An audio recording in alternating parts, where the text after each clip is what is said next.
Allez messieurs, donc on est à page Zayin Hamoud Aleph, vous l'avez Zayin Hamoud Aleph, tout en haut de la page. Rappelez-vous, on avait vu un enseignement assez intéressant. On avait fini sur ça la semaine dernière, en disant qu'il y a une bracha à réciter spéciale lorsqu'il pleut. Cette bracha-là, attention, c'est pas à chaque fois qu'il pleut, c'est lorsqu'on attendait la pluie, qu'on est un peu angoissé, un peu stressé, un peu de sécheresse, etc. Et que finalement, quand on voit la pluie, alors il y a une bracha à réciter, une belle bracha, très belle, dans laquelle il y a le nishmat. D'accord, tout le cœur de nishmat qui est dans le Patach Eliyahu et qui se termine en disant El haodaot verov haodaot. C'est magnifique comme conclusion de bracha. On dit à Kadosh Baruch Hu El haodaot, c'est le Dieu des louanges, verov haodaot, et de la multitude de louanges. Ça donc c'est la bracha que l'on récite lorsque on était un peu angoissé et que la pluie a été envoyée par Kadosh Baruch Hu. Ensuite, donc on va reprendre maintenant dans le texte, deuxième ligne de la page. On l'avait juste entamé la semaine dernière. Amar Rabbi Abahu, vous l'avez ? Ok.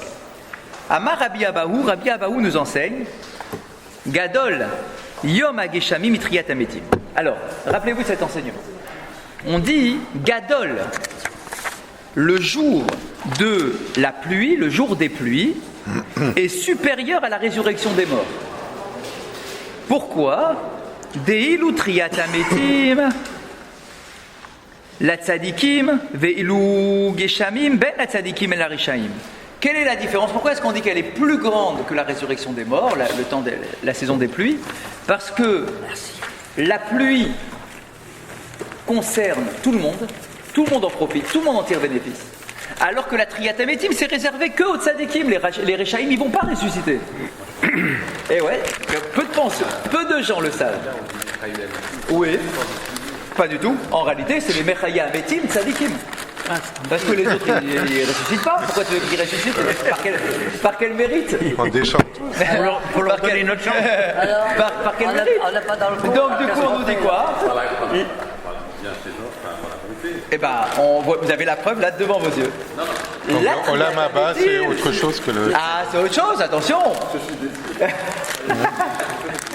D'accord, ouais, exactement. Alors faites attention, c'est pas ici le sujet, mais il y a plein de degrés différents. Il y a la Triyat HaMetim, il y a le Olam Haba, il y a le Gehinam, il y a le Gan Eden. Il y a plein de degrés différents. Ben HaOlam Haba, c'est quoi un Ben HaOlam Haba ? Et que même quand tu es au Olam Haba, il y en a qui ont la Shrina, il y en a qui n'ont pas la Shrina. Donc il y a plein de degrés différents. En tout cas, ce qui est sûr, et c'est Mephorach ici dans la Gemara elle te dit, qu'est-ce que tu veux maintenant ? La Triyat HaMetim, c'est pour les tzadikim. C'est les tzadikim, ceux qui ont œuvré durant leur vie pour faire des mitzvot, ceux-là, ils vont ressusciter. Les autres, on ne sait pas trop. En tout cas, la résurrection, c'est pas pour eux. Il y a d'autres choses, mais pas la résurrection. Pour le voyage de Jérusalem, pour rien. C'est vrai. Donc, que nous dit Rabbi Abahu ? Rabbi Abahu, on rajoute par rapport à la semaine dernière. On dit, attends, mais qu'est-ce que tu es en train de me dire ? Tu es en train de me dire que la pluie est plus grande que la résurrection. Pourquoi ? Parce que la pluie, elle est pour tout le monde. Rechaim et tzadikim, quand il pleut, il pleut. Alors que la résurrection, c'est que pour les tzadikim. Si vous vous souvenez, la semaine dernière, on a vu un enseignement dans la page précédente qui nous disait vous pouvez, pour nous punir, envoyer de la pluie dans certaines villes et pas dans d'autres. Vous vous rappelez ? On avait même posé la question de savoir, dis-moi, quand il pleut dans la moitié du pays, est-ce que c'est un signe de sécheresse ou pas ? Est-ce qu'on doit s'angoisser dans les villes où il n'y a pas eu de pluie en se disant il n'y a pas de pluie, c'est la sécheresse, alors que dans une autre partie du pays, il y a eu de la pluie ? C'est une vraie question. Et là-bas, qu'est-ce qu'on avait répondu ? On avait répondu que non. À partir du moment où il pleut dans un endroit, alors c'est bon. On considère qu'il pleut. Baruch Hashem, il pleut. Mais il n'empêche, même si on considère que ce n'est pas de la sécheresse, il n'empêche que Akadosh Baruch Hu peut faire en sorte d'envoyer la pluie dans un endroit et la retirer dans un autre. C'est-à-dire que peut-être que dans cet endroit-là, ce sont des tzadikim et donc ils auront la pluie, et que les Rechaim, eux, ils n'ont pas la pluie. Peut-être que c'était ça déjà la semaine dernière. Or là, tu me dis que la pluie, c'est pour tout le monde. Pas dit, puisque la semaine dernière, on a eu un verset qui nous dit que des fois, la pluie, elle peut tomber dans une ville et pas dans la ville d'à côté. Et pourquoi elle tomberait dans une ville et pas dans celle d'à côté ? Peut-être parce que là, ils sont tzadikim et là, ils sont Rechaim. Donc Hachem, il fait une sélection entre les tzadikim et les Rechaim. Alors, les déserts. Non, on parle pas des déserts, on parle des endroits où... Pour le Non, pas du tout. Pas du tout. Ça, c'est des endroits où il ne doit pas y avoir de pluie. Ça fonctionne comme ça. Et donc, la réponse, c'est que Même si tu me dis que dans certaines villes, disons que dans certains endroits il y a des Réchaïm et que Dieu n'envoie pas la pluie sur leur terrain, peut-être à la rigueur, mais il n'empêche, lorsqu'il y a de la pluie qui tombe, de la pluie dans le pays, même si moi dans ma ville il n'y en a pas eu, ça va, on n'est pas en période d'alerte rouge. Pourquoi ? Parce que même si moi je ne peux pas récolter sur mon champ, je vais aller dans la ville d'à côté, je vais trouver de la récolte, je vais trouver de quoi manger, je ne vais pas mourir de faim. Donc la pluie, elle est bonne pour tout le monde, pour les tzadikim, pour les Réchaïm. Les Réchaïm vont profiter de la pluie des tzadikim, quoi. C'est ça qu'on veut nous dire. Alors que la Triyat Hametim, les Réchaïm ne vont pas en profiter, ça sera pour les tzadikim, point. Aucun profit, il n'y a pas de transfert de profit dans la Triyat Hametim. Donc, Rabbi Abaou, que ça soit clair, il dit que la pluie est supérieure, Gadol. La pluie est supérieure à la résurrection. C'est bien ce qu'on a dit. La Gemara continue, 5e ligne. Ou pliga de Rav Yosef. Et Rav Yosef n'est pas d'accord avec Rabbi Abaou. Et il lui dit la chose suivante. De Amar Rav Yosef, mitor shehi shekula kitriyat ametim, kevaoua bitriyat ametim. Rav Yosef lui dit non, c'est pas supérieur à la résurrection des morts. C'est équivalent à la résurrection des morts. Vous allez me dire, on chipote sur les mots. Supérieur, équivalent, bon, c'est un truc important, quoi. C'est ça qu'on va voulu dire. Et il nous dit, non, c'est pas pareil. Il faut être précis. La preuve que c'est équivalent à la Triyat Hametim, dit Rav Yosef. Pourquoi est-ce qu'on dit Mashiva Ruach Morida Geshem dans la deuxième bracha de la Hamida ? Parce que c'est la bracha de Triyat Hametim. C'est la bracha sur le Triyat Hametim. Donc, si on la met dans la bracha de Triyat Hametim, c'est qu'en réalité, ça veut nous faire comprendre que c'est équivalent à Triyat Hametim. C'est dans la bracha de Triyat Hametim. C'est kif, c'est Triyat Hametim. Pas plus que Triyat Hametim. C'est Triyat Hametim au niveau de Triyat Hametim. Donc, pas pour les Réchaïm. Mais ça, de toute façon, ça ne change rien. Que la Triyat Hametim concerne que les tzadikim, ça, tout le monde est d'accord. Ça ne change rien. Mais maintenant, est-ce que la pluie, elle est supérieure ou équivalente ? Elle est équivalente. Ah, pardon, je n'avais pas compris de question. Est-ce que ça c'est... Ah, pas mal. Est-ce qu'en Nafkamina, est-ce que ça voudrait dire que du coup, si tu dis qu'elle est comme Triyat Hametim, ça voudrait dire qu'elle est aussi que pour les tzadikim, mais pas pour les Réchaïm. C'est avant la bénédiction. D'accord ? Est-ce que ça voudrait dire ça ? Je ne suis pas sûr qu'on puisse le dire. Parce que ce qu'il proposait tout à l'heure au niveau du raisonnement, en disant que lorsqu'il pleut, même s'il ne pleut pas chez toi, le rachat, chez le sadique à côté, il pleut, d'accord ? Ça, effectivement, la terre, elle va s'abreuver. La terre va être pleine d'eau et elle va porter ses fruits. Alors oui, peut-être qu'effectivement, dans la ville en question, on sera un peu en période rouge, un peu comme on voit dans les météos en été. D'accord, peut-être effectivement. Peut-être au niveau majoritaire, parce que quand même dans le chemin, ouais. On dit que Akash Baruch Hu, bon, il voit avec la majorité quoi, par rapport aux pluies. non, il donne la pluie, pas au rachat. Et pourquoi ça ne serait pas la même chose avec Triyat Hametim ? Ah non, Triyat Hametim, ça par contre c'est sûr. Parce qu'on peut dire que les tzadikim vont aider les Réchaïm. Ah non, ça de la même manière que pour la pluie. Ça c'est un grand mythe en réalité. C'est un grand mythe. Vous verrez pourquoi. Il va y avoir un sujet sur les Talmidei Chachamim qui va arriver juste après. Vous allez comprendre. On continue. D'accord, donc on a une marque loquette entre Rabbi Abaou, Rabbi Yosef. Est-ce que c'est plus grand ou équivalent ? Mais en tout cas, on voit que c'est quelque chose de chachouv. D'accord, la pluie, c'est quelque chose effectivement de très chachouv. Bien. Amar Rabbi Yehuda. Gadol Yom Akshamim ke Yom Shenitna Bo Torah. Puisqu'on est dans les comparaisons, il continue en nous disant la pluie est aussi grande, Gadol, et aussi importante que Yom Shenitna Bo Torah. Comme le jour du Matan Torah. C'est quoi cette comparaison ? Tu compares la pluie à la Torah, au don de la Torah, c'est-à-dire le 6 Sivan au pied du Har Sinaï, d'accord, on reçoit les 10 commandements, on dit, tu sais quoi, la pluie, c'est équivalent au Matan Torah. Comment tu vois ça ? Il nous dit, j'ai un verset. Chez Nehemar, Yaharov Kamatar Likri. Traduction du verset, Yaharov Kamatar Likri. Que tombe, Yaharov, que tombe comme la pluie, Likri. L'écrit, c'est quoi ? C'est mon enseignement, l'enseignement de la Torah. Ve'en lekach et la Torah. Et d'où est-ce que je sais que l'écrit, mon bien, c'est la Torah, on le sait. Chez Nehemar, Ki le kartov natati lachem, Torati al ta'azovu. Qu'est-ce que ça signifie? On le connaît, ce passé par cœur. Ki le kartov natati lachem, je vous ai donné un bien magnifique. C'est quoi le bien magnifique? Torati al ta'azovu, c'est ma Torah, ne l'abandonnez pas. Donc on voit quoi? Que l'écart, c'est le mot qui signifie Torah. Donc on a quoi dans le verset? Yaharov kamatar l'écrit. C'est dans Azinu. Yaharov kamatar l'écrit. D'accord? Et donc on nous dit quoi là-bas dans Azinu? Que mon enseignement tombe, que la Torah tombe comme la pluie. Ça veut dire quoi? Ça veut dire que les deux sont comparables. La pluie, l'enseignement de la Torah, c'est comparable. Et donc, dit ici l'enseignement, je considère que la pluie, c'est équivalent au Matan Torah. La pluie, c'est comme le Matan Torah. Rabba Amar, Rabba n'est pas d'accord. Rava n'est pas d'accord. Et il dit, Yoter, Miyom Genetan Dobora. Il nous dit, non. Toi, tu dis que c'est équivalent au jour du Matan Torah. Moi, je te dis que c'est plus que le Matan Torah. Donc, un peu la même discussion qu'avec Triatametim, dans le sens inversé. On a ici un peu la même idée. Il y en a un qui dit que c'est équivalent au don de la Torah, et l'autre il vient dire non, c'est pas équivalent, c'est supérieur au don de la Torah. Ça veut dire que la pluie, c'est quelque chose de supérieur à la Torah. Si tu dis ça, il faut que tu me trouves un verset, parce que on a bien compris maintenant que tous ces raisonnements-là ne sont pas des raisonnements juste pour nous faire plaisir. C'est un raisonnement parce qu'il y a des versets qui viennent nous pousser à dire ça. Quel est le verset? Il nous dit chez Nehemar, Yaharov kamatar l'écrit. Et il reprend le même verset. Tiens, c'est surprenant. Tu prends le même verset, mais tu n'apprends pas la même chose. Le premier, il a pris le verset, Yaharov kamatar l'écrit, que mon enseignement tombe comme la pluie, en parlant de la Torah, que la Torah est comparée à la pluie est comparée à la Torah. Lui, il dit non, toi de ce verset-là, toi tu as compris que c'était équivalent. Moi, du même verset, je comprends que c'est supérieur. Que la pluie est supérieure au jour du don de la Torah.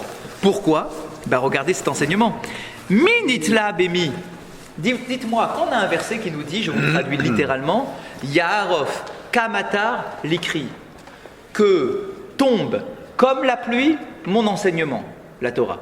Que tombe comme la pluie la Torah. Qui est secondaire dans cette phrase? Qui est le référent et qui est le secondaire? Le référent, c'est la pluie. Que tombe comme la pluie ma Torah. C'est-à-dire que le référent fort, c'est la pluie, que j'espère que la Torah puisse ressembler à la pluie, kamatar, qu'elle soit comme la pluie. Mais celui qui est référent dans la phrase, c'est la pluie. Ça veut dire que la Torah est secondaire par rapport à la pluie. La pluie est plus importante que le jour du don de la Torah. On a souvent ce genre d'enseignement, très souvent, quand deux personnes se comparent, ils se posent la question tout le temps dans la Gemara ou dans Rashi quand c'est dans la Torah, on dit, ah tiens, qui s'attache à qui? C'est-à-dire qui est le référent, qui est le fort et qui est le secondaire, qui essaye de ressembler à qui?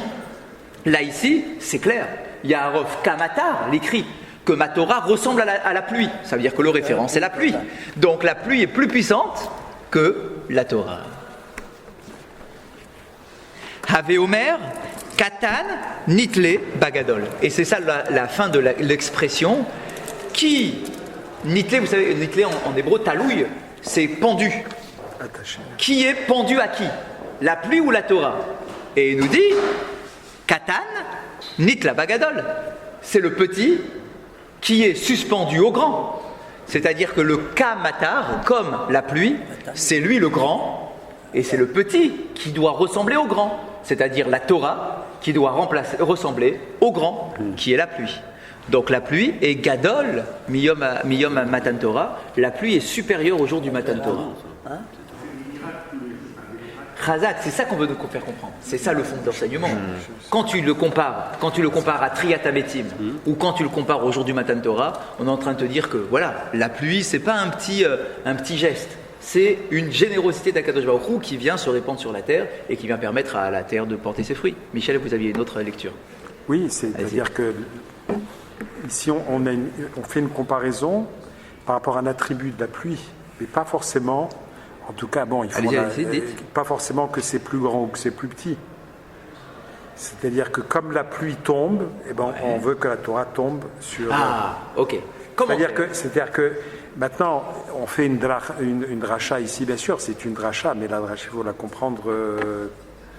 C'est pas une question de grandeur, il n'y a pas de. Alors, bien évidemment, on peut tourner ça dans tous les sens que vous voulez. On ne peut pas imaginer que le Matan Torah équivaut à une pluie qui tombe. C'est évident qu'il y a derrière ça une autre idée.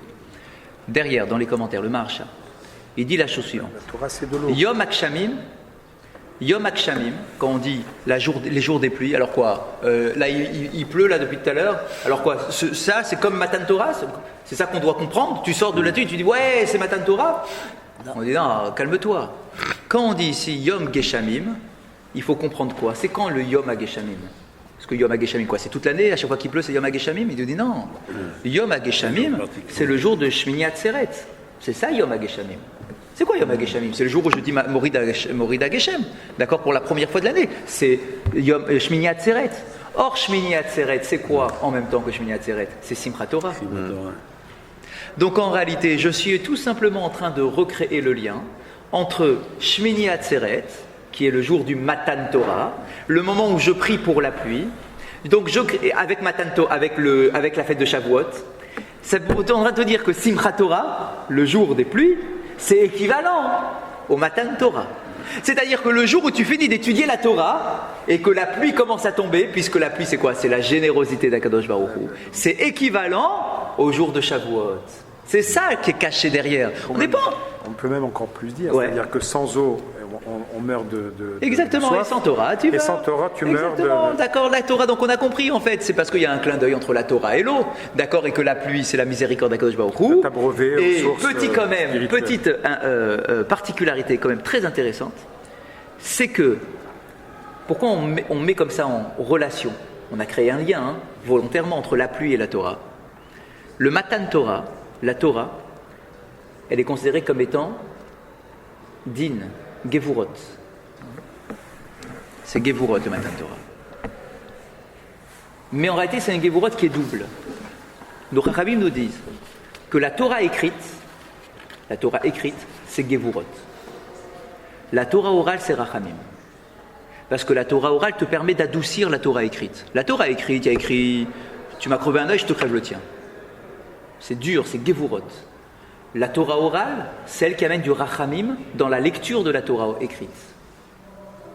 Elle va me dire, non, tu ne vas pas lui crever l'œil, tu vas lui donner l'équivalent financier de l'œil, mais tu ne vas pas lui enlever son œil. Elle vient amener du rachamim dans le din. Et d'ailleurs, comment est-ce que dans la Gemara, Torah orale, comment est-ce qu'on appelle la Torah dans la Gemara? Rachamana. Rachamana. Pourquoi on appelle la Torah Rachamana? Rachamim, ça vient de rachamim. Donc la Torah écrite, c'est Gevurot. La Torah orale, c'est Rachamim. La pluie, elle a aussi ces deux dimensions.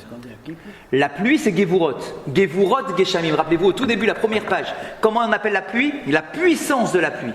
Pourquoi? Parce que c'est une puissance lorsqu'Akadosh Baruch Hu décide d'envoyer la pluie. Il y a une Gevura, et il y a aussi quoi? Il y a du din. Dans la pluie, il y a du din. Soit je la mérite, soit je la mérite pas. Akadosh Baruch Hu peut retenir le ciel, refermer le ciel, et ne pas m'envoyer de pluie. Mais quand même, si elle tombe, c'est qu'Akadosh Baruch Hu a décidé d'envoyer du rachamim. Donc dans la pluie, il y a les deux notions mélangées de Gevura, din, et rachamim. Dans la Torah, il y a également les deux notions de Gevura et rachamim. La Torah écrite, c'est Gevura, la Torah orale, c'est rachamim. Donc là, ici, qu'est-ce qu'on est en train de faire? On est en train de relier les deux. De la même façon que la Torah, il y a de la Gevura et de la Rachamim, dans la pluie, il y a aussi de la Gevura et du Rachamim. Mais donc on a bien compris que ici la pluie vient porter les fruits de la Torah. Yom HaGeshamim, le jour de Shmini Atzeret, le jour où on fait Simchat Torah, le jour où tu danses avec l'étude de la Torah instaurée par les Rachamim, eh bien tu viens ici recréer le lien avec le Matan Torah de Shavuot. C'est pour ça qu'il crée le lien ici dans le texte. Ouais, c'est une idée importante. Ouais. À quel niveau on met la pluie? C'est ça. Par définition vis-à-vis de la nature, soit. Mais là, on est encore plus haut. Exactement, ça veut dire que tu dois prendre conscience qu'il y a autre chose cachée derrière la pluie. Il y a une notion derrière la pluie. C'est pas de la pluie, c'est autre chose. C'est Akadosh Baruch Hu qui donne, qui se déverse. Il y a un Rov Kamatar l'ikri, le verset de la Torah est magnifique. Que ma Torah puisse se répandre comme la pluie qui se répand sur terre. Si vous étiez agriculteur, je vous assure que la pluie, c'est hyper Exact. important. Exactement, c'est pour ça qu'on dit que la émouna de l'agriculteur, elle est exceptionnelle. La émouna de l'agriculteur, il est tous les jours. L'agriculture, la pluie, c'est on cherche de l'eau sur la planète pour dire il y a la vie. C'est ça, pour toucher les graines, pour construire la bâtiment. Effectivement. Etc. Exactement. On jette les pieds dans l'eau. Exactement. Quand l'enjeu est aussi important, il faut tout de suite réagir au bon moment. Quoi. Nous qui sommes citadins, on nous Ouais, c'est sûr, c'est sûr. On continue. Rava. C'est le plus grand problème, c'est le problème de l'eau dans le monde aujourd'hui. C'est vrai. Bah ouais. Ravarama. Je veux dire, c'est... Ravarama. Alors on continue. Rava, Rami. Voilà, Rami. Rava oppose. Alors qu'est-ce qu'il oppose? En fait, il va prendre deux versets, il va les opposer. Rami, ça veut dire Opposer. Ouais. c'est une petite opposition. Exactement. C'est pas une kushia, c'est pas une pas- tchouta. C'est une contradiction sur laquelle on va avoir une réponse. C'est ça le Rami. Alors qu'est-ce qu'il vient opposer? J'ai perdu la ligne. Voilà. Ktiv. Ya'araf. Ya'arov kamatar likri. Urtiv. Tizal katal imrati. Il dit, dis-moi, je comprends pas. Il y a deux versets qui semblent se contredire. Et en plus, ils se suivent. Qu'est-ce qu'on est en train de dire? Ya'arov kamatar likri. Que mon enseignement, la Torah, tombe comme la pluie. C'est le verset qu'on a cité depuis tout à l'heure. Et il y a écrit juste après, Tizal katal imrati. Que ma parole se répande, Tizal, nozel, c'est quelque chose de liquide en hébreu, d'accord, que ma parole se répande, katal, comme la rosée. Alors il dit, je comprends pas, dis-moi, ma parole, la parole de Dieu, elle est comme la pluie ou comme la rosée? Il y a deux versets qui parlent de la parole de Dieu, et une fois tu la compares à la pluie, une fois tu la compares à la rosée. Juste une question de Ouais. grammaire. Ah oui, dites-moi. Le verset n'aurait pas pu dire Ya'araf, l'écrit Kamatar plutôt. Ah, Pourquoi est-ce qu'on le fait? C'est quoi? C'est poétique? C'est c'est à Azinou, C'est à Azinou, j'imagine qu'il y a une sorte de parallélisme entre les deux psukim, avec le regard. Yatrov kamatar likri, tizal katal imrati. Oui, oui. D'accord, ça veut dire qu'on met en exergue, dans le pasouk, le kamatar et katal. La pluie, les références, c'est la pluie et la rosée. Les autres sont secondaires. C'est un peu la question qu'on s'était posée juste avant, qui est le plus grand, enfin, qui dépend de qui, à mon avis. Alors, donc, qu'est-ce qu'on a, on nous dit, alors je comprends pas, la Torah, elle ressemble à quoi? À de la pluie ou à de la rosée? Vous allez me dire, oh, c'est quoi cette question? Je sais pas, moi, c'est pareil. On dit, bah non, si la Torah te dit une fois la pluie, une fois la rosée, c'est que c'est pas pareil, c'est qu'une fois la pluie, une fois la rosée. C'est les deux. Et alors c'est l'un ou l'autre, ou les deux? Ou les deux? Alors, si c'est les deux, pourquoi une fois l'un, une fois l'autre?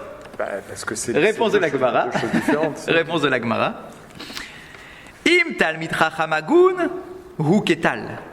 Ve'im lav orfehu kamatar. Incroyable cet enseignement. Il nous dit, en fait, tout dépend qui te transmet la Torah. Parce que la Torah, elle ne te tombe pas du ciel, c'est fini ça. Qui te transmet la Torah? C'est le Talmid Chacham, le Rav. Ok. Eh bien, on nous dit, tout dépend des midot, des traits de caractère du Rav qui t'enseigne. On nous dit quoi? Im hagun, si le Talmid Chacham, il est hagun, il est bien. Hagun, il est, comment on dit en français? Non. Bien, il est convenable. Hagun, il est convenable. C'est pas le même nom que Hogan qu'on a vu.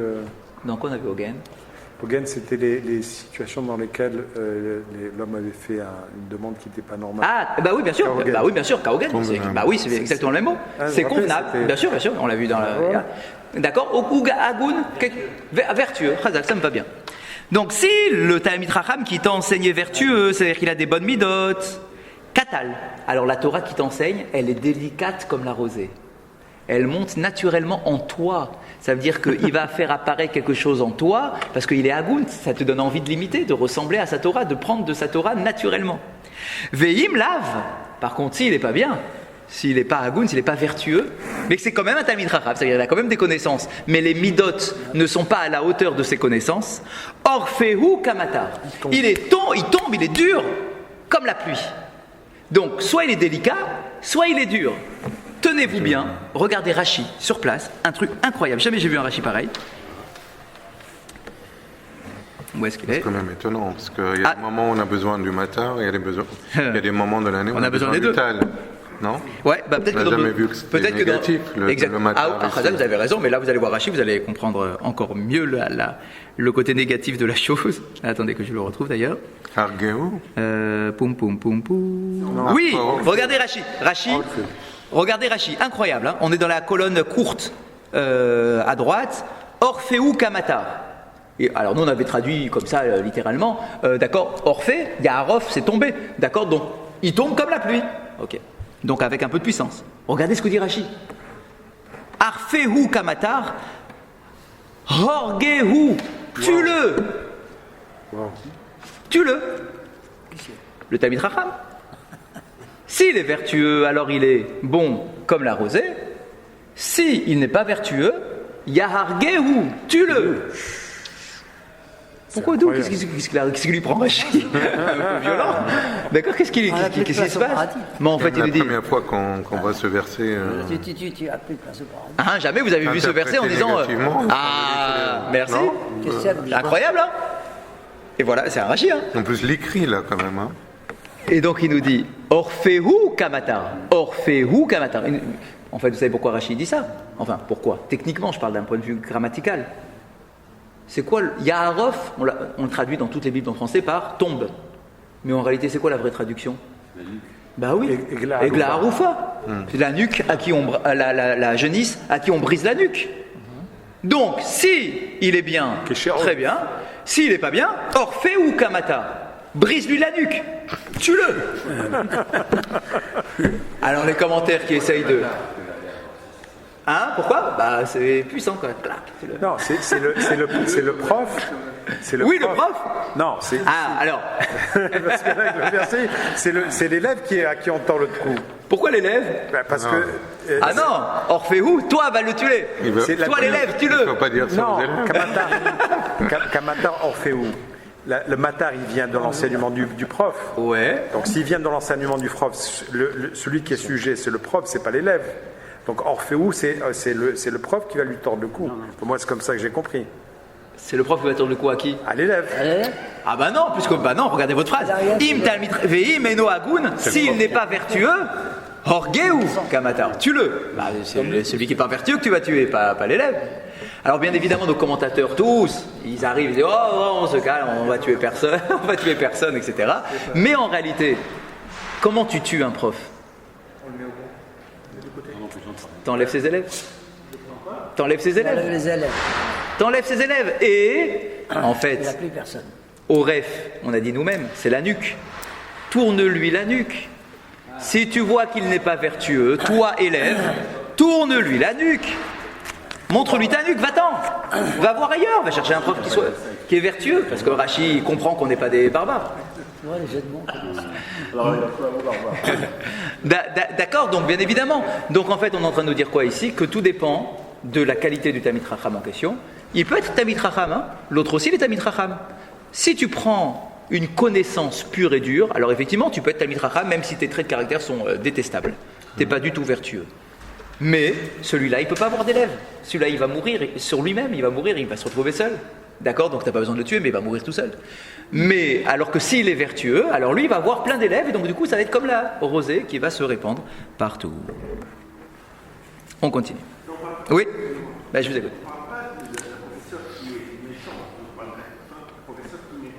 Exactement, qui n'est pas agoun. On ne parle pas de sévérité. Non, on ne parle pas de sévérité. On parle que ses midotes ne sont pas à la hauteur de ce qu'il enseigne. D'accord? On ne parle pas de quelqu'un de sévère. Shammai, il était sévère. Il était sévère, mais il était agoun. On peut être rigoureux, mais en étant tout à fait agoun. On a tous eu des professeurs hyper rigoureux, mais souvent c'est ceux-là qu'on aimait. S'ils correspondaient à ce qu'ils représentaient comme enseignement. Ok, s'ils sont cohérents avec eux-mêmes, un système, ok, c'est un système. Mais si tu n'es pas cohérent avec toi-même, que tu n'es pas agoun, tu ne peux pas porter la Torah si tu n'es pas agoun. Alors tu as un Talmid Chacham, oui, tu as une bonne tête, ok. Mais ta Torah, c'est comme de la pluie, quoi. Vaut mieux Yaharof, vaut mieux lui montrer la nuque. Tanya, on enseigne dans une braïta. Haya Rabbi Bena'a, Omer. Kol haosek batorah lishma. Torato naasitlo samchaim, sheneemar etz chaim hi lamachazikim ba. Veomer rafaut tehi lesarecha. Veomer ki motzi matzah chaim. Voilà l'enseignement. Toute personne qui s'occupe de la Torah lishma en son nom. Ça veut dire quoi? Regardez Rashi tout de suite. Ça veut dire quoi étudier la Torah en son nom? Lishma. Mishum ka'asher tzivani Hashem Elokai velo kede leakrot rabbi. C'est quoi étudier la Torah en son nom? C'est je l'étudie parce que Dieu me l'a ordonné, mais pas pour être appelé rabbi. C'est-à-dire que je ne cherche pas le titre. J'ai étudié, mais c'est pas parce j'ai envie qu'on m'appelle rabbi. C'est pas ça qui me motive dans mon étude. Ce qui me motive, c'est parce que Dieu m'a ordonné d'étudier, point. Après, t'as un titre, t'as un truc, machin, ok, d'accord, mais je vais pas étudier pour ça. L'ishma, donc Rashi nous dit très clairement, c'est celui qui étudie pour ne pas, enfin, il n'étudie pas pour être appelé rabbi. Bon. Et donc là, la Gemara, on reprend, donc il nous dit, toute personne qui étudie la Torah en son nom, c'est-à-dire au nom d'Akadosh Baruch Hu en réalité, Torato, sa Torah, Naasitlo Samchaim, devient pour lui un élixir de vie. Chez Nehemar, où est-ce qu'on le voit? Etzraim hi la machazikimba. Que la Torah ressemble à un arbre de vie, à celui qui s'y accroche. C'est-à-dire que si la Torah, tu l'attaches, tu l'accroches avec amour, alors cette Torah-là, pour toi, c'est un arbre de vie. D'accord? Etzraim, ça vient de là l'expression Etzraim. Veomer, il y a un autre verset qui va un peu dans ce sens. Rafotehi les sarecha. Ça vient t'amener une refoua, un bien-être à ce que tu es. Veomer, Kimotzi Matzachaim. Il y a un troisième verset qui nous dit, celui qui me trouve, c'est Hachem qui parle, celui qui me trouve la vie. Ok? Donc on voit, celui qui étudie la Torah, donc c'est un élixir de vie pour lui, si c'est l'ishma. C'est pas fini. Vechola osek batora shelo lishma. Et par contre, celui qui étudie la Torah, mais avec des intentions peu nobles, d'accord, pour avoir un titre, etc. Alors celui-là, narasitlo samamavet. Alors sa Torah devient un poison pour lui. Chez Nehemar, Ya'arov kamatar likri, ve'en arifa et la hariga. Vous disiez que ce verset est toujours interprété du côté positif. Là, dans cette Gemara, déjà 2 fois de suite de côté négatif. D'où est-ce que tu sais que cette Torah-là devient négative si je ne le fais pas l'ishma, si je suis intéressé par mon étude? Il dit du verset, le fameux verset dans Haazinu toujours, Ya'arov kamatar likri, que mon enseignement peut te briser la nuque s'il n'est pas fait l'ishma. Parce que le mot harifa, dit la Gemara, et la hariga, c'est... Pour ça que Rachid... Voilà. La harifa, c'est une mise à mort. Maintenant, vous comprenez pourquoi Rachid a traduit Orphéou par Orgéou. Rachid n'a pas le choix. Il dit, dans 3 lignes, on va te dire dans la Gemara que le mot Oref, c'est mettre à mort. Comment tu veux que moi, Rachid, je traduise le mot différemment? Donc Rachid, en réalité, il l'a traduit Orgéou parce qu'il avait la suite de la Gemara, bien évidemment. C'est évident. Donc ici, on nous dit quoi? Celui qui étudie chez l'Olishma, alors celui-là, en fait, sa Torah, pour lui, et c'est intéressant, regardez le mot, Torato. Celui qui étudie la Torah chez l'Olishma, Torato, sa Torah devient soit un élixir de vie, si c'est l'Ishma, soit un poison. C'est sa Torah à lui. C'est ce qu'il fait de sa Torah. C'est-à-dire que Hachem, il nous donne une Torah qui est neutre. C'est la Torah. Mais toi ensuite, tu t'appropries ta Torah. Donc, si tu l'appropries avec un bon état d'esprit, alors ta Torah devient un élixir de vie. Mais si tu l'appropries avec une intention négative, alors ta Torah, c'est pas la Torah qui devient un poison. Chas v'shalom, la Torah c'est pas un poison. Ta Torah à toi, c'est un poison. Mais la Torah, elle est neutre, tout dépend ce que tu en fais. Si tu as de bonnes intentions, c'est un élixir de vie. Si tu as de mauvaises intentions, ça devient un poison. Oui. Tania, c'est une braïta. C'est un enseignement donné par les mêmes maîtres que la Mishnah. D'accord? Mais c'est une braïta qui n'a pas été retenue dans le canon de la Mishnah.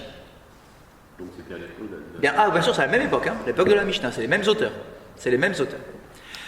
Pour finir, chez Nehemar, comme il est dit, toujours à propos de la harifa, donc du fait que c'est une mort, la harifa, Ve'arfusham et ta'igla banachal. Vous aviez bien vu tout à l'heure, bien senti. En fait, d'où est-ce que tu sais que le mot ta'yarof, que c'est une mise à mort? Eh bien, nous dit par rapport à la génisse. D'accord, je vous rappelle le contexte là-bas. Si on trouve un mort et qu'on ne sait pas qui l'a tué et qu'il est entre 2 villes, alors on prendra une génisse pour amener l'expiation de la mort en question. D'accord, et on va la fracasser en la jetant du haut de la colline. D'accord, et là-bas le mot c'est quoi? C'est Yaharof. D'accord, c'est le même mot. Donc c'est bien une mise à mort dont il s'agit. Tosfot. Regardez le premier Tosfot tout en haut à gauche.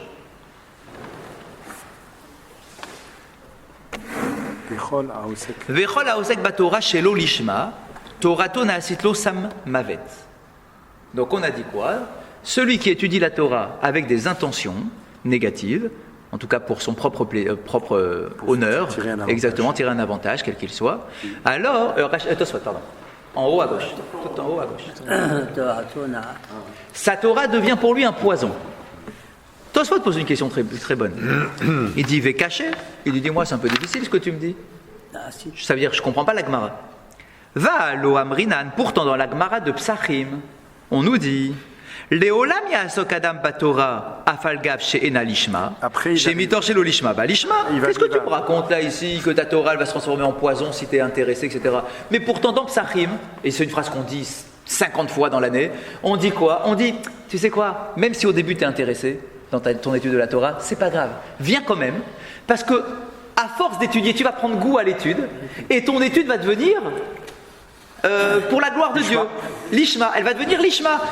Au début, tu voulais faire ça pour avoir un titre, mais à force de goûter, tu vas voir que c'est super bon, et que tu vas dire, bon, je m'en fous maintenant du titre, maintenant ce qui m'intéresse c'est la Torah.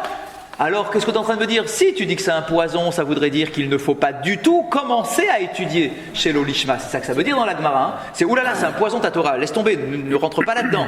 Pourtant, on nous dit, mais attends, mais non, au contraire, c'est quand même une porte d'accès. C'est une porte d'accès, qui n'est pas la plus belle des portes d'accès, mais c'est quand même une porte d'accès. Là, ici, non, là, on parle de tout le monde. Là, on parle de tout le monde. Regardez ici, on parle plus du Talmid Chacham.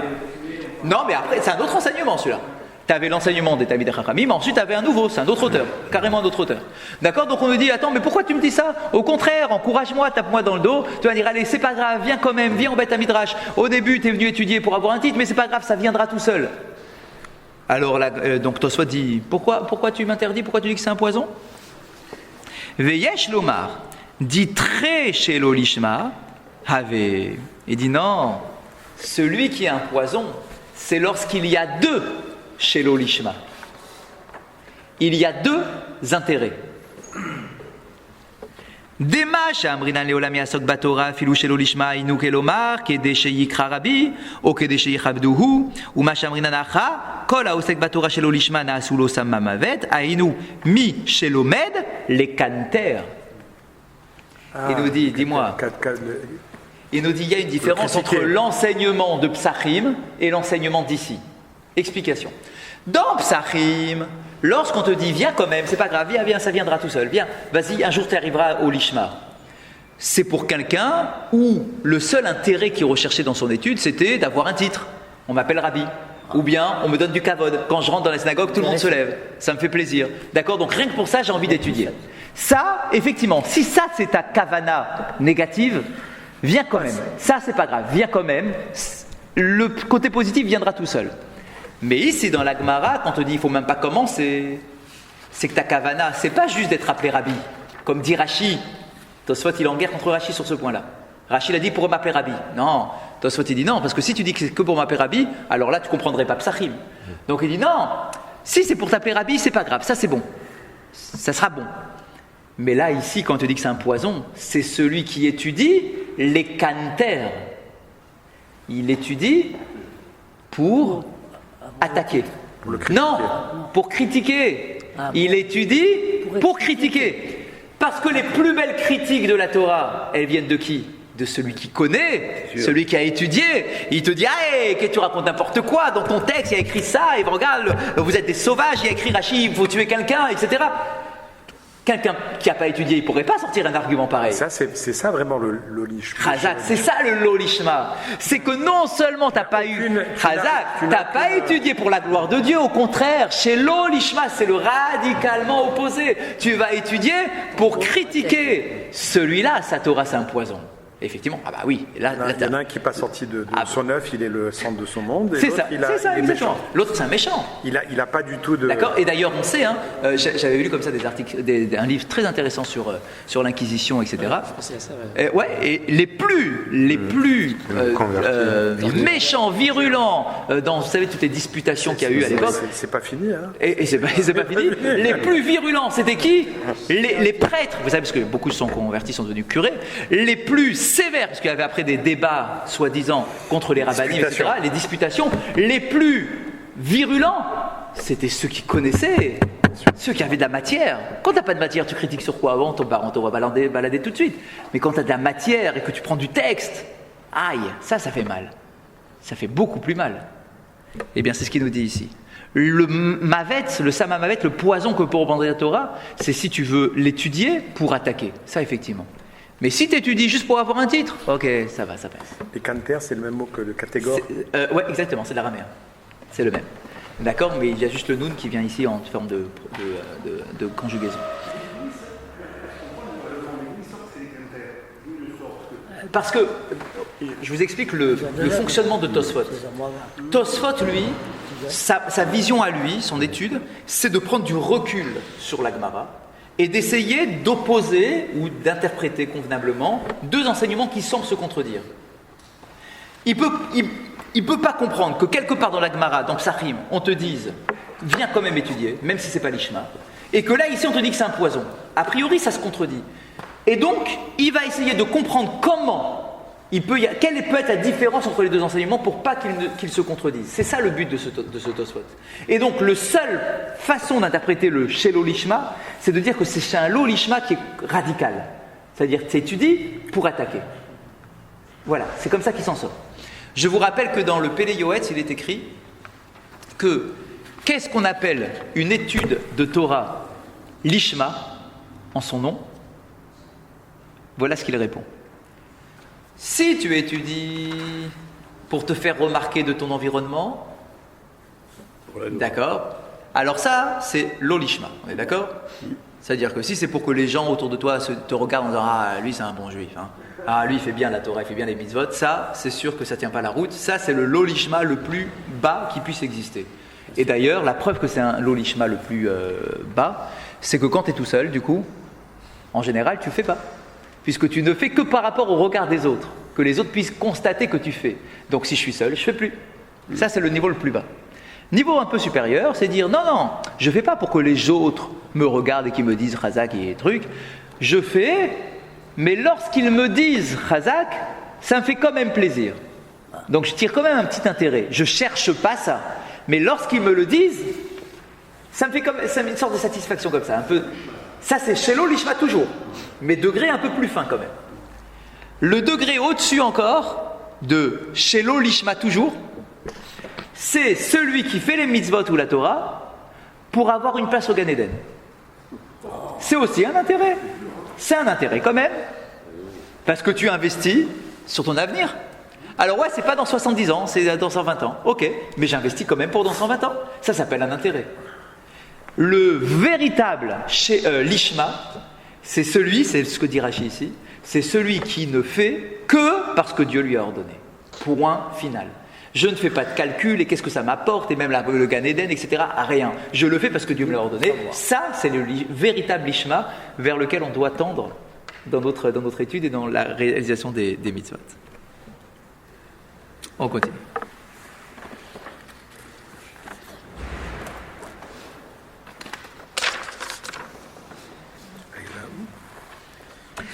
On en est à... Ouais, exactement, donc ça c'est l'histoire de la Egla Arufa qu'on jette dans le fleuve. Bien, vous y êtes? Oui. Amarlé Rabbi Yirmiyahu, les Rabbi Zera. Rabbi Yirmiyahu et Rabbi Zera étaient ensemble. Vous l'avez, on reprend dans la Gemara. C'est bon? Ok. Ils étaient les deux ensemble, peut-être autour d'une table ou en train de discuter, peu importe. Et il lui dit, Litemar, litne. Il dit, alors qui dit à qui? C'est Rabbi Yirmiya qui dit à Rabbi Zera. Il dit, Rabbi Yirmiya, Bechavod, faites-moi un petit Dvar Torah. Donnez-moi un enseignement. Amarle, Chalash Libay, Velo Yachilana. Il dit, j'ai mal au cœur, j'ai pas la force maintenant, je suis faible. D'accord, j'ai des soucis de santé, je peux pas maintenant te faire un enseignement, un pile-poule de Gemara, ça prend de la force. D'accord, j'ai pas la force maintenant. Les Mamar Milta, des Agatta. Il dit, ok. Bon, t'es fatigué pour me faire un pile-poule de Gemara, je comprends. Dis-moi au moins un petit Dvar Torah. Un petit Dvar Torah, ça mange pas de pain. Ça va, un petit mot sur la paracha, je sais pas, un petit truc, 3 minutes. Hein, une petite agada, ouais, c'est ça, une petite histoire. Ça va pas te faire mourir. D'accord, dis-moi juste un petit mot. Ok, t'as pas envie de te casser la tête, mais dis-moi au moins quelque chose. Amar le Achi. Il dit, ok, d'accord, je vais te faire un petit enseignement. Amar Rabbi Yochanan. C'est encore un enseignement de Rabbi Yochanan, hein, qu'on avait vu déjà la page dernière. Maï dirtiv. Ki ha-adam et sa-sadeh, vechi adam et sadehu. Il dit, tiens, tu sais, il y a un verset dans la Torah, c'est dans Kitetse, où on dit, l'homme est comparé à l'arbre des champs. C'est le verset de la Torah qui dit ça. Ki ha-adam et tzassadeh. L'homme est un arbre des champs. Alors, Rabbi Zera dit Vechi adam et tzassadeh. C'est quoi cette comparaison? Est-ce que l'homme c'est un arbre? L'homme c'est pas un arbre, l'homme c'est un homme. C'est quoi? Pourquoi la Torah les met ensemble? Et là, Mishum Dirtiv, il dit mais non, en fait, voilà ce que ça veut dire. Puisqu'il est écrit Ki memenu tochal ve'oto lo tichot urtiv o ve'oto tashrit ve'karata. Haketzad im tamid chacham agun hu mimenu tochal ve'oto lo tichot ve'im lav oto tashrit ve'karata. Il dit regarde, dis-moi, il y a un verset qui nous dit la chose suivante. Il dit dans Kitetsé toujours, hein, donc on dit à propos des arbres. Qui a Adam et Tzassadeh? Donc on nous dit quoi? Là-bas je vous remets dans le contexte. Hein. On nous dit tu n'as pas le droit d'abattre un arbre fruitier. Vous vous rappelez de la mitzvah, c'est une mitzvah de la Torah. Chazak, c'est à propos de la guerre. On nous dit, dis-moi, quand tu fais le siège d'une ville, même en temps de guerre, un arbre fruitier t'abat pas. Parce que c'est pas sain comme approche. Tu ne retires pas la nourriture même de ceux qui sont assiégés. D'accord? Et puis après, quand le siège va partir, il faut que les arbres soient toujours là. D'accord? Donc, il n'y a pas de politique où on ravage tout, quoi. C'est pas notre façon de voir. Donc, il nous dit un arbre fruitier, tu l'arraches pas, tu le tues pas. Donc, on nous dit quoi? Et là-bas, on nous dit, car l'homme ressemble à un arbre. Ok? Et c'est pas fini. Le verset continue en disant, qui mimenu tochal, à propos de l'arbre fruitier. Et nous dit, mais tu mangeras de lui. Ça veut dire qu'il faut être fou pour abattre un arbre fruitier. Même si c'est toi qui fais le siège, il faut être complètement fou pour abattre cet arbre-là, car tu en mangeras toi-même de ce fruit. Même si tu gagnes la guerre, tu seras bien content, mais tu seras bien content aussi d'avoir des arbres. Ok? Donc, veoto tochal, veoto lotachit, tichot, et tu ne devras pas l'abattre. Urtiv, et pourtant, toujours dans le même sujet, il est écrit Oto tashrit vecharata.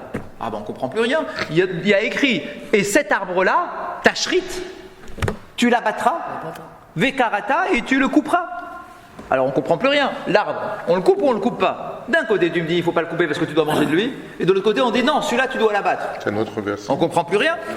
C'est un autre verset. Alors le pasouk, la référence, je vous la trouve tout de suite. C'est pas un arbre qui donne pas de fruits. Je vous le trouve, si. C'est pas un arbre qui Alors, est utilisé pour la... vous avez la référence? C'est un obstacle. Non, pour la... Alors attendez, je vous trouve le pasouk. Avodazara? Voilà, regardez. Non? C'est pas un arbre qui fait l'objet du culte à Avodazara? Alors voilà, le verset il est dans Devarim Kav, donc c'est bien Kitetsé. Regardez donc le verset. Kitatsur el Ir, vous l'avez dans vos photocopies. Oui, il est là. C'est dans la lettre Zayin. Lorsque tu feras le siège d'une ville, Yamim Rabim, même si ça dure longtemps, les Ilachem Aléa pour faire la guerre, les Tovsa pour la saisir, l'Otashrit et Tetsa, n'abat pas ces arbres, Lindo Achalav Garzen, en mettant le métal de ta hache dessus, qui mimenu tochel, parce que tu vas manger de lui. Veotolo tichot, il ne faudra pas le couper. Qui a Adam et Tzassadeh, la Vumpanechava Matzor, car l'homme est comparé à l'arbre des champs. Ok? C'est bon, tout va bien? Ok, donc ça c'est le pasouk sur l'arbre que l'on ne doit pas abattre. Pourquoi il dit qu'il veut couper? Et l'autre, Urtiv, Tashrit Vekarata, il est où celui-là? Il est où celui-là?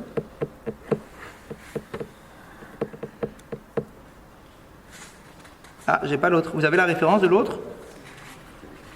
Je vais regarder ici. Attends une seconde.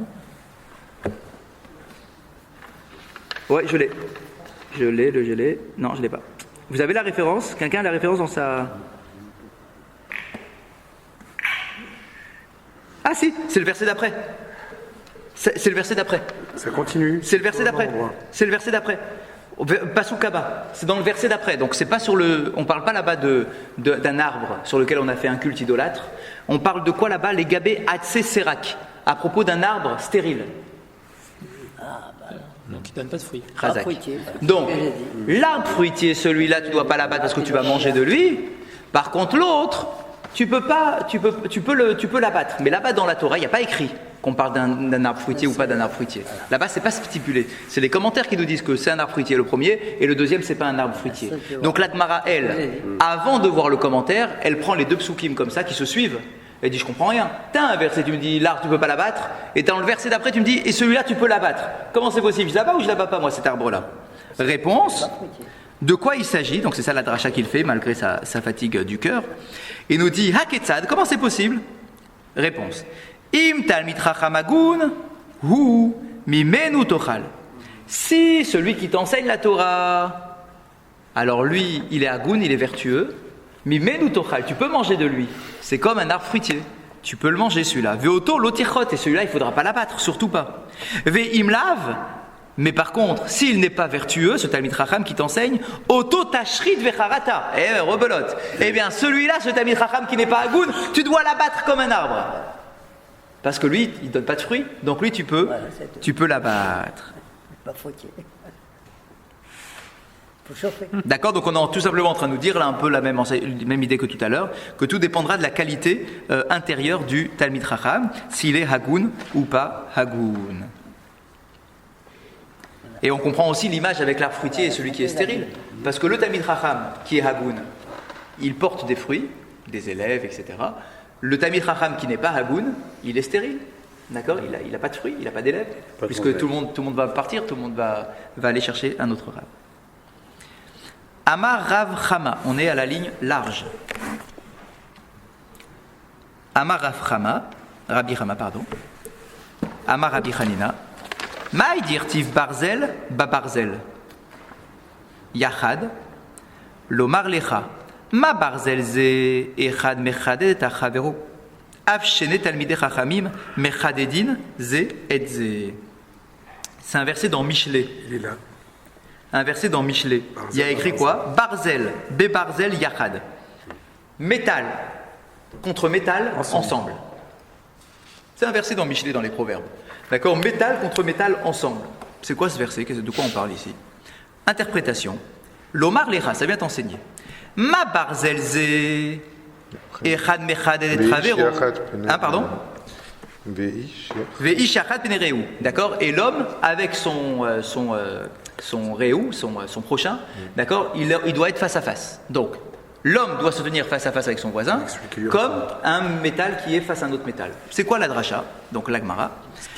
De la même façon que deux morceaux de métal qui viennent se frotter l'un contre l'autre, zemechad et tacheni, l'un vient aiguiser l'autre.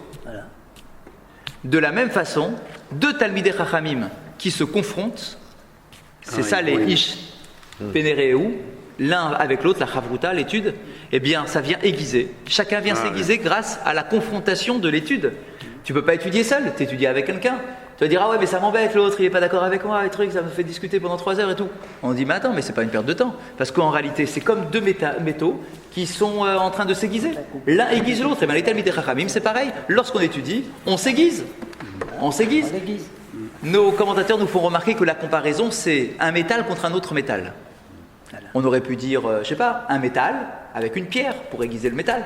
D'accord? Pour un couteau, une pierre de Belgique, là. D'accord? Une belle pierre. On dit non. Pourquoi c'est différent?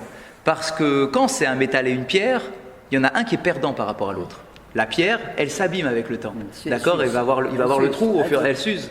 Alors que là, quand tu prends un métal contre un autre métal, les deux sont gagnants. Même s'ils s'usent, les deux sont gagnants, les deux vont devenir plus tranchants. D'ailleurs, quand tu as un couteau qui est coupant, on les aiguise tous les deux comme ça, pas ça. Exactement, clac, clac, clac, comme le boucher. D'accord? Donc on nous dit quoi ici? Que la confrontation de l'étude, elle se fait effectivement à deux, parce que grâce à ça, je peux aiguiser mon sechel et ma perception de mon passage de Gemara que je suis en train d'étudier. D'ailleurs, il y a une question qui se pose dans la halakha pour savoir est-ce qu'on a le droit d'étudier seul? C'est une vraie question. La réponse est qu'en réalité, tout dépend. Si tu vois que ta Torah est profitable quand tu étudies seul, alors tu as le droit d'étudier seul. Mais si tu vois qu'elle ne porte pas de fruits, c'est qu'en fait ton étude, elle n'est pas productive. Si tu n'es pas productif, alors va te mettre avec quelqu'un. Et c'est pour ça qu'on nous dit que oui, il faut étudier avec quelqu'un, mais pas tout le temps non plus. On n'est pas en train de nous dire ici que quoi qu'il arrive, tout le temps, tu dois étudier avec quelqu'un. C'est pas vrai, c'est faux. C'est pas tout le temps. Il faut effectivement à certains moments avoir des confrontations d'idées pour voir si on est un peu sur le derrière quand même. Parce que quand je parle à quelqu'un, je vois si au moins sur le bon chemin, si je ne suis pas complètement à côté. Mais il y a des moments où je dois étudier seul. J'ai besoin d'avoir ma tête tout seul, tranquillement, m'arracher les cheveux tout seul avec ma page de Gemara. C'est aussi profitable, c'est quelque chose de positif. Donc on n'est pas ici en train de nous dire que coûte que coûte, tu dois étudier avec quelqu'un d'autre. Mais sache que cette étude-là, cette confrontation de la Chavruta, d'accord, elle est nécessaire parce qu'elle te permet de t'aiguiser comme deux parties métalliques. Et il nous dit particulièrement, vous avez vu dans la phrase, il nous dit Af shne talmidei chachamim mechadedin ze et ze bahalacha. De la même façon, ces deux talmidei chachamim viennent s'aiguiser particulièrement dans le domaine de la halacha. On n'est pas en train de parler ici de petites drachot, etc. Dans la halacha particulièrement. D'accord, pourquoi? Parce que la halacha va faire appel à tes connaissances de la Gemara. Comment on tranche une halacha? C'est grâce à la question de la discussion qu'il y a eu dans la Gemara. Donc si je vais parler de halacha avec quelqu'un d'autre, et qu'on n'arrive pas aux mêmes conclusions, c'est qu'en réalité on n'était pas d'accord sur la façon de comprendre la Gemara. Donc ça va nous pousser à réinterpréter la Gemara qu'on avait étudiée au début. Pour terminer, Amar Rabba, ouais. Comment dans le texte de la Gemara, ils peuvent faire allusion à la halakha qui sera fait plus tard? Parce que c'est pas un problème, parce que même si la halakha, comme vous le dites, elle va être figée plus tard, mais elle existait déjà. Il n'y avait pas de Shulchan Aruch, mais il y avait forcément une halakha. Chaque maître avait sa halakha, forcément, parce qu'on ne restait pas qu'au niveau de la discussion. Il fallait concrétiser par un geste, d'accord? Et donc il y avait une halakha. Il y avait savoir comment on se comporte, comment on fait les mitzvot. Donc il n'y avait pas le Shulchan Aruch, mais il y avait la halakha, c'est sûr, certain. Pour terminer, Amar Rabba bar Chana. C'est la mise en application de la Gemara. Oui, bien sûr. Ouais. Lama nimshelu divrei Torah ka'esh, shenemar halo ko divrei devarai ka'esh neum Hashem, lomar lecha ma esh eno dolek yechidi, av divrei Torah en mekayemim beyechidi. Très joli enseignement. On dit pourquoi est-ce qu'on compare la Torah au feu? Alors d'où est-ce que je sais que ça se compare au feu? Parce qu'il y a un verset en fait qui nous dit voilà que ma parole est comme un feu. Donc on compare la Torah au feu. Maintenant on dit pourquoi on compare ça au feu? Il nous dit la chose suivante. Ma esh eno dolek yechidi. De la même façon qu'un feu ne peut pas prendre s'il est seul, la Torah ne peut pas se perdurer si elle est seule. Exemple, tu prends une allumette, tu l'allumes toute seule, elle va se consumer. Et après il n'y aura plus rien, c'est fini. Il n'y a pas de puissance, il n'y a rien. Alors que si tu en mets plein les unes à côté des autres, ça va amener quelque chose de plus puissant. L'étude de la Torah, c'est comme un feu. Si tu es toi tout seul en train d'étudier ta Gemara, c'est un peu sec. Alors que si on est ensemble et qu'on confronte les idées, etc., alors là, du coup, c'est quelque chose qui peut prendre comme un feu, qui aura beaucoup plus de puissance lorsqu'il est avec plusieurs morceaux de bois. C'est dur, c'est-à-dire qu'on se rappelle. Exactement, c'est quelque chose qui perdure. C'est pas quelque chose qui va disparaître rapidement. Chazak ou Baruch, messieurs. Ribi Hanania, on a besoin d'un Kaddish? Non? Chazak ou Baruch. N'oubliez pas le jeûne demain matin.